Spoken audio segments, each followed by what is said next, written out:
हाय दोस्तों, out and out videos में आपका स्वागत है। इस वीडियो में हम आपको बताएंगे बीते हफ्ते में क्या कुछ हुआ देश में। कहानी शुरू करेंगे अपनी प्रिय ममता दीदी से, ममता बनर्जी से। नेताजी के सम्मान में एक कार्यक्रम रखा गया, उसमें मोदी जी भी मौजूद थे। तो जैसे ही ममता दीदी स्टेज पर पहुंची स्पीच देने के लिए, वहां पर जय श्री राम के नारे लगने लगे और उससे दीदी इतने गुस्से में आ गई कि उन्होंने स्पीच ही नहीं दी और वो स्टेज छोड़ के चली गई। बस फिर क्या था, ट्विटर पर ट्रेंड होने लगा ममता बनर्जी को जय श्री राम। वैसे इस बार बीजेपी ने वेस्ट बंगाल के चुनावों में पूरी जान लगा रखी है, तो मालूम पड़ता है इस बार कड़ा मुकाबला होगा। कमेंट में बताना आपके हिसाब से कौन आगे चल रहा है। वैसे मुकाबला तो इंडिया और ऑस्ट्रेलिया का हुआ। इस मुकाबले में इंडिया ने ऑस्ट्रेलिया को इतनी बुरी तरीके से हराया उन्हीं के घर में कि वो कभी भूल नहीं पाएंगे। पेन को ऐसा पेन दिया कि वो शायद गाबा को कभी भूल पाएगा।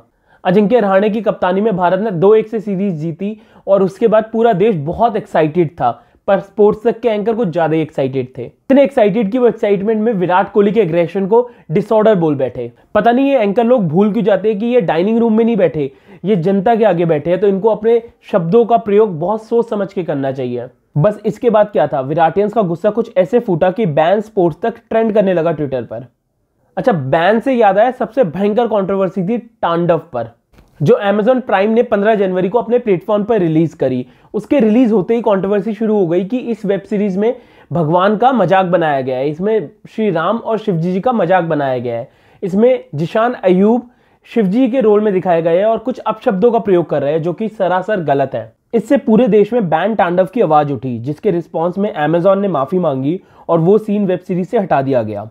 पर सवाल उठता है कि ऐसा करने की जरूरत ही क्यों है, क्यों किसी को हर्ट करना। हमने हाल ही में पाताल लोक, पंचायत जैसी साफ वेब सीरीज देखी जिसने सबका दिल जीत लिया, तो ऐसी वेब सीरीज क्यों। तो इस पर हमने भी एक वीडियो बनाई, उस पर भी काफी कंट्रोवर्सी हुई कमेंट बॉक्स में।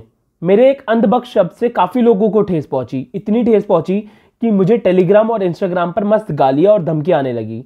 जो धमकियां दे रहे हैं उनको तो मैं बोलूंगा सोच बड़ी करो, पर जो एक्चुअल में हर्ट हुए हैं उनको दिल से सॉरी। अंधभक्त से मेरा मतलब था सिर्फ ब्लाइंडली फॉलो ना करे, अपना दिमाग लगाए और तब कोई एक्शन ले। हम किसी की भी भावनाओं को ठेस नहीं पहुंचाना चाहते थे।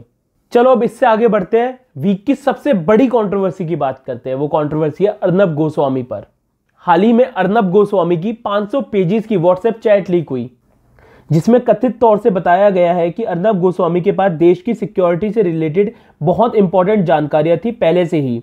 जैसे कि अर्नब गोस्वामी को बालाकोट एयर स्ट्राइक का पहले से ही पता था, आर्टिकल 370 हटने का पहले से ही पता था, और ऐसे काफी इंपॉर्टेंट जानकारियां बताई गई थी जो अर्नब के पास पहले से ही थी। चैट के एक हिस्से में यह भी देखा गया कि अर्नब जजेस को खरीदने की बात कर रहे हैं और यह भी कह रहे हैं कि कुछ मिनिस्टर्स उनकी साइड है। ये चैट जेन्युइन है या फेक है ये तो अभी तक किसी को नहीं पता, पर अगर ये चैट जेन्युइन है तो ये बहुत ज्यादा एंटी नेशनल एक्टिविटी है, क्योंकि ये सिक्योरिटी से रिलेटेड है। कुछ ऐसी इंफॉर्मेशन जो सिर्फ डिफेंस और इंडियन आर्मी के पास होनी चाहिए थी, वो अगर पहले से ही अर्नब गोस्वामी को पता था, वो देश के लिए बहुत खतरनाक था। आपका इस पूरे सीन पर क्या कहना है, प्लीज कमेंट सेक्शन में जरूर बताना। लास्ट में एक पॉजिटिव न्यूज, इंडिया ने फाइनली 13 जनवरी को वर्ल्ड का सबसे बड़ा वैक्सीन प्रोग्राम शुरू किया और अब तक अराउंड 15 लाख लोगों को वैक्सीन दी जा चुकी है, जो अपने आप में एक बहुत बड़ी सक्सेस है। यही नहीं, भारत ने अपने साथ साथ दूसरी कंट्रीज की भी हेल्प करने का फैसला लिया और दूसरी कंट्रीज को भी वैक्सीन देनी शुरू करी। इस बीच एक बहुत सुंदर तस्वीर आई जो कि ट्वीट करी ब्राजील के प्रेसिडेंट ने। उन्होंने इंडिया को थैंक्स करते हुए कहा कि ये वैक्सीन संजीवनी बूटी से कम नहीं है। ये पूरे देश के लिए गर्व का पल है कि इस मुसीबत की घड़ी में सिर्फ हम अपना नहीं सोच रहे, हम पूरी दुनिया के लिए काम कर रहे हैं।